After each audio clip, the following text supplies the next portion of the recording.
Hi guys, I am here with a true story from our book called Angels and Wonders, True Stories of Heaven on Earth.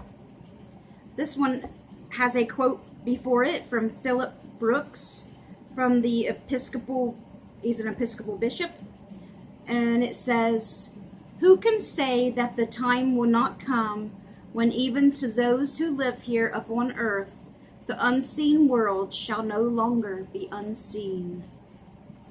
And this story is called With Love from Above. This one's a little long, so let's get started. Sit back and enjoy it.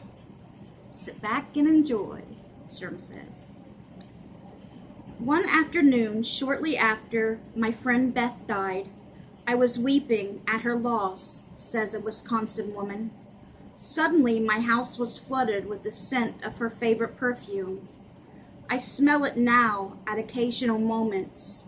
I believe Beth is sending me a sign that she is with God. As our mother died, the entire room was lit in a beautiful golden glow, another woman wrote.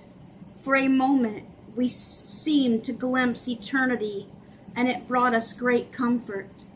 Stories abound of mourners being reassured by those who have gone to heaven. A caress, a vision, or just a little signal. Perhaps they are God's way of letting us know that our loved ones are safe in His arms. A woman named Carol approached the table where I was signing books with an inspiring story. Oh, it looks like there's different stories here. Approached the table where I was signing books with an inspiring story. Her mother had Alzheimer's disease and had been very difficult to care for. One day, Mom spotted a beautiful antique doll in a mail order catalog. "I'm going to get that for you," she told Carol. Carol sighed. She collected similar dolls, but this model was very expensive, and her mother had just lost all awareness of price. Nor had Mom been able to buy anything for some time. Shopping was too confusing for her. "Mom, I don't need any more dolls," she said gently. "Yes," her mother insisted, "you're going to have it, I promise." Carol knew that the doll represented her mother's frustrated attempt to express love for her daughter. Her inability to do this was painful for both of them. During the next difficult weeks, her mother talked constantly about the doll, asking if she had ordered it and why it hadn't arrived. It's the way she told Carol again and again. A few weeks later, the elderly woman died. Several months after her mother's death, Carol's son went to a garage sale and brought home a box filled with loose trinkets, including pieces of a doll. Intrigued, Carol put the doll together. It was the antique model in the catalog, right down to its tiny shoes and perfect dress. Her mother's last gift had indeed been on the way. Dan Polasak's father had purchased an old farmhouse in Medina, Ohio, for his family to live in, and it needed a lot of work. Dad was very handy, and he enjoyed doing repairs and remodeling, Dan says. Mr. Polasak hammered and sawed almost every night, but always cleaned up the work area and replaced his tools neatly in his workshop. No one else ever touched them. When Dan was 12, his father died suddenly, following a series of strokes. His current project, remodeling the upstairs, came to a halt. During Dad's funeral, our minister reminding everyone of how much Dad enjoyed his carpentry work, Dan recalls, and he emphasized John 14:3, "I go to prepare a place for you." Young Dan missed his father very much during the following months. He wondered if perhaps God had prepared a place for Mr. Polasak that involved a remodeling job in heaven. Was his father happy, fulfilled? How would Dan ever know? One morning, when Dan was in the living room, he saw movement at the door to his father's workroom. Incredible as it sounds, my dad walked out of his shop carrying his hammer. Saw and Carpenter Square, Dan says. The figure then went up to the stairs and disappeared from view. Dan doubted his sanity and decided to keep his vision to himself. Later, however, he and his brother went upstairs to play. "Look, Dan," his brother said, pointing to the front unfinished bedroom. Dan stared. There on the floor lay his father's tools, the same 3 he had seen Dad carry upstairs. Dan told his mother about his experience.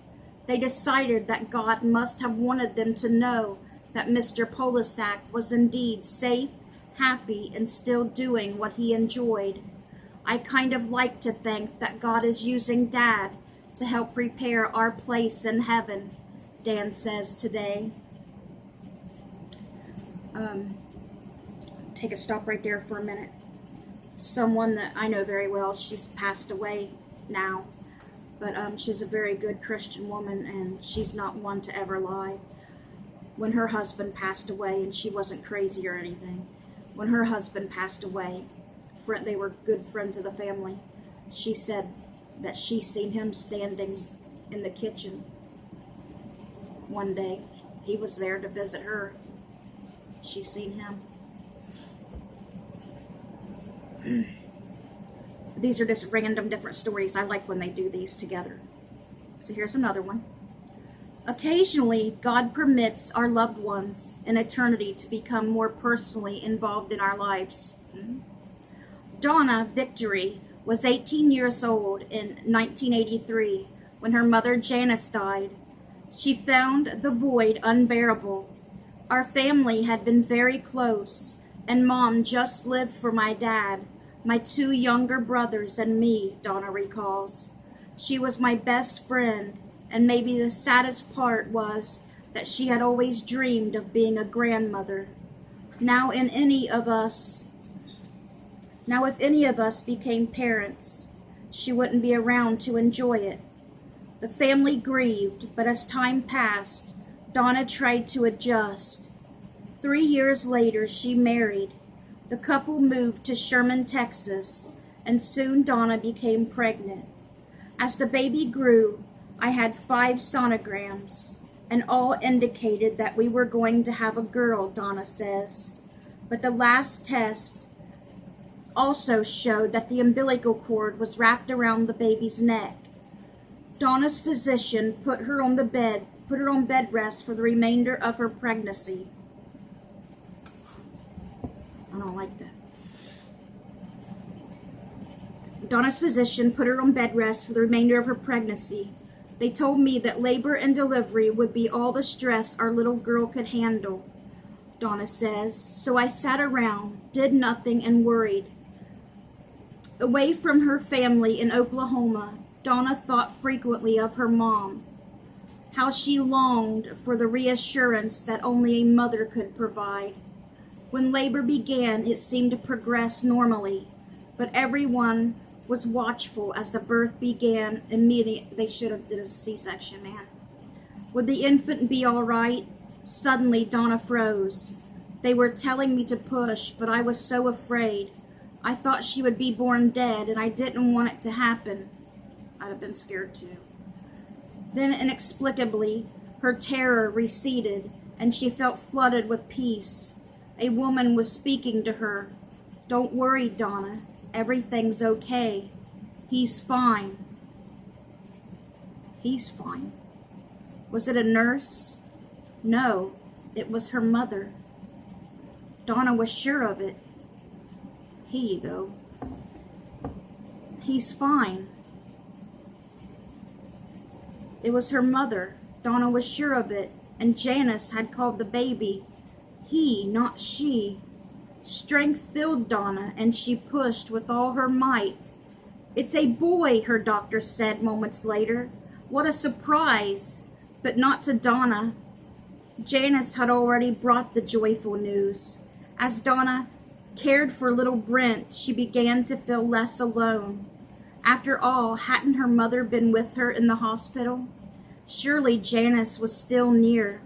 "I told the baby all about Mom to keep her memory alive for him," she says. Later, when baby Dustin arrived, he too heard about the wonderful grandmother who had wanted so much to meet him here on earth, but who instead was watching over them from heaven along with all the angels. "I guess I considered her the boy's special guardian," Donna says, "even though I was sure at the point that I actually believed in angels. One summer when the boys were almost 3 and 4, they graduated to bunk beds." Why did the sonogram say it was a girl? "To save space in their room, Donna stacked the beds. She assumed that Brent was old enough to sleep on the top bunk and would enjoy the adventure, but Brent was afraid of heights and balked. Toddler Dustin, on the other hand, couldn't be kept off the bunk, climbing up whenever Donna's back was turned. "I didn't want Dustin to sleep on top," she says. "I thought he was too young and too small. Should have just took him apart and made 2 separate beds. But he tied a 2x4 board up there for a guardrail, so I finally agreed." Separate the beds, man. Dustin had been sleeping on the top bunk for a few weeks when one night Donna abruptly awakened. Confused, she sat for a moment in the dark bedroom. What was wrong? Nothing seemed out of the ordinary. Her husband, a night security guard, was at work, and everything was quiet, but she felt a sense of urgency, as if someone had deliberately shaken her awake. Donna looked over at the doorway. Her mother was standing there. She looked like she always did, except she was in a kind of mist, Donna says. She seemed to float, as if she was walking on air. It was impossible. Surely Donna was hallucinating, yet she felt no fear or bewilderment. Her mother did not speak. Instead, she motioned for Donna to follow her, and Donna did without question. The two went down the hall to the boys' room. Then Janice stepped aside so Donna could enter. Brent was lying on the bottom bunk asleep, but Dustin, Donna gasped, horrified. The toddler had somehow slipped between the mattress and the piece of wood and had gotten caught.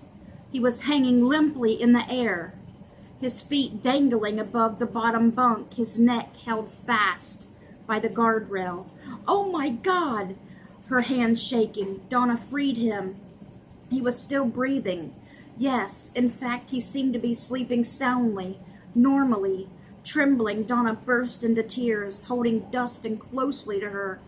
How much longer could he have hung there before his airway had been completely blocked, and he had quietly died, and she'd never would have heard a thing? In the midst of her weeping, she felt a gentle, reassuring hand on her shoulder. She turned, but there was no one there. She was alone, but not really alone at all. "I haven't felt my mother's presence since, but my brother, who now has a baby, told me recently that he thought he saw Mom bending over the crib," Donna says. "It makes me feel even surer that she is really in charge over all her grandchildren, and knowing that I am at total peace." Those are good stories. I hope you guys enjoyed them too. Good night, guys.